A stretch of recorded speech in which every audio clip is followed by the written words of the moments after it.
Welcome to the Prazoli Wedding and Honeymoon Budget Spreadsheet tutorial. In this video, I'll be showing how to use your Google Spreadsheet to save you time, stress, and to make sure that you stay on budget for your wedding and your honeymoon. So let's get to it. First things first, if when you open your file, you see a button right here that says View Only, a green button, all you have to do is come to File, click on Make a Copy, rename your file to whatever you want, click this Final button right here, and you're going to be good to go. The button should disappear and you'll be able to edit your own spreadsheet just as you want. Another very important thing that you should know for every single tab that we're going to be talking about is that you're only going to be entering values for cells that are highlighted in this light peach color. So if you see any other colors like the dark green, the light green, the darker peach, don't put anything on those cells because you might be wiping out some of the formulas that make the spreadsheet so efficient. In this video, I'm using the spreadsheet that has the example. So obviously it looks a little bit different from the one that you have that is blank. But as you can see, for example, the partners' names, if they're not filled out, you'll be able to see the light peach color where you would be able to add the value as I just mentioned. And one last tip is that if you ever see this little black triangle at the corner of the cell, you just have to click on the cell or hover over it and see that it has a little description of what you need to do. And this may help you if you have any questions or if you're uncertain of what value you should be inputting on the next cell. So after you put the partners' names, you're gonna have the wedding day summary. This is something mostly for your records so that you can keep all of the information just one place. You can put your wedding date and it's going to automatically calculate however many days you have left until your wedding day. And once you decide on your ceremony and reception venues and times, you can come and input here as well, again, so you have everything together. And very importantly, in this tab, you're going to be setting your wedding and honeymoon budgets. So just input here whatever budget that you have. For example, if it's like 50,000, you have it here. Once it's set, that number is going to be used in the next tabs. So just keep that in mind. If you ever change the number here, it's going to affect the other tabs as well. So once you're done with your wedding info, we can go to the next tab, which is the wedding budget. Right here, as you can see, at the very top, you're going to see the summary of your numbers. You have the total wedding budget that you just set in the previous tab. You have the estimated spend, estimated leftover, current spend, and remaining budget. And don't panic, I'll explain what each of this means very soon. So if you start scrolling down, you're going to see all of the different sections of items for your wedding planning. So you have, for example, rings, ceremony. Scrolling down, we have reception, flowers, photo and video, stationery, bride's attire, groom's attire, wedding party, beauty and grooming, gifts and favors, transportation, rehearsal dinner, honeymoon, and other. And with the honeymoon, we put it here for just to keep everything organized, but this is in a completely separate tab because a lot of times you have a completely different budget just for honeymoon. So that's how we've decided to organize everything. And all you have to do, you can come here and click on that tab, or you can click right here to be taken to the details of your honeymoon. But scrolling back up, you're going to see that for each section, you're going to have obviously the items that you need to complete or that you need to plan for of that section.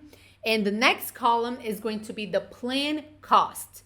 And what I would advise you is that you start filling this out as soon as you can. And even if you don't know how much something is going to cost, my advice is that you do a quick Google search of the average prices for that specific item so you can have at least something planned and you don't have any surprises later on. So once you filled out all of the items that you know you're going to have, and for every section you can add anything over these last 3 cells, anything specific to your case. You already have all of these other items pre-filled out for you that most weddings usually have. But obviously you don't need to have all of them. You could write over some of them if you want. It's completely up to you, totally customizable. Or you can just add new items right here at the end of every section. So the first thing that you're going to do, as I said, is going to be filling out all of the planned costs for every single item. And as you do that, you're going to see that the estimated spend is going to be updated. And obviously, ideally, this number is going to be equal or less than $50,000. If that is your budget, then as you estimate everything, you need to make sure you stay within budget, so it needs to be equal or below $50,000. And as you start planning, it's going to change. These two numbers are going to change. Let's say, for example, you want your Unity candle and you're planning to spend, I don't know, $200. So another $200 have been added here, and now you have less money left over. So go ahead and do that first. Plan the cost for every single item here. And as you start making reservations, or as you start actually purchasing those items, come back and input the actual cost. As you put the actual cost, this column right here is going to automatically update to show you the difference between the actual cost and the planned cost, and show you if you went over the estimated budget or under the estimated budget. You're going to see it in red if it's over budget and you need to probably make adjustments somewhere else, or if you went under budget and you may have some extra money to allocate somewhere else if you want. So you're going to see here, and this is going to give you plenty of time to make all of the necessary changes. As I said, let's say you were planning on the wedding bands to be $3,000, but they were actually $4,000. Then you already know you $1,000 over budget. And if you didn't have the room here on the estimated leftover, then you need to make that change somewhere else. As you start filling out the actual cost column, then these two summary boxes are going to be updated. How much you have actually spent so far and your remaining budget, your total budget minus what you have already spent.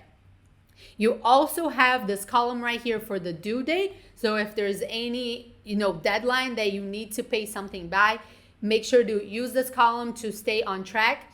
And lastly, you can mark this as paid as you start paying for every single item.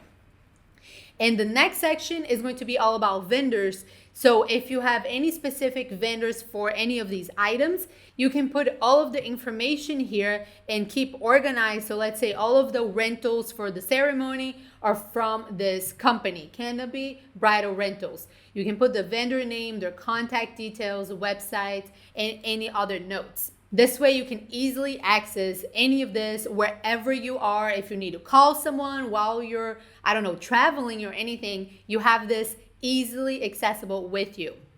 And for our next tab, the honeymoon budget, it's very similar to our wedding budget. At the top, it's going to show the total budget that you have set on that first wedding info tab. And same thing with the estimated and current spend and leftovers as well. We have here the wedding preparation sections, the wedding trip, and just as with the wedding budget, you can write over anything. If, for example, you're not doing a nuptial night, if you're staying at your own apartment or something like that, then you don't need this. You can write over, or you can add other items right here at the end of each section. And just as you did with your wedding budget, I recommend that you fill out all of the planned costs to make sure that the estimated spend is within budget. And as you start making your reservations and making your payments, you'll fill out your actual cost, see the difference. Again, if there's any due date, you can use this column and then mark it as paid once it's done. And what we have extra here on this tab is this honeymoon details, just a quick summary of your trip, not only for yourself, so you have this very easy to find summary and information about your trip, but for anything else that asks, or if they need the information, you have the destination, the departure date and time, as well as the return, accommodation address that you can fill out. So let's say 123 Main Street, Maui. If anyone needs to get a hold of you, they already know all of the details, and as well as any emergency contact. And that's it. That's how you use your wedding and honeymoon budget spreadsheet. And if you want the complete 10-in-1 Prazoli wedding planner spreadsheet that includes not only these 2 wedding and honeymoon budget tabs, but also invite lists, venue comparison, seating charts, timeline to-do lists, wedding itinerary, and much more, check out the link in the description below along with a special coupon code. I hope this was helpful. I'm so excited for you and happy planning.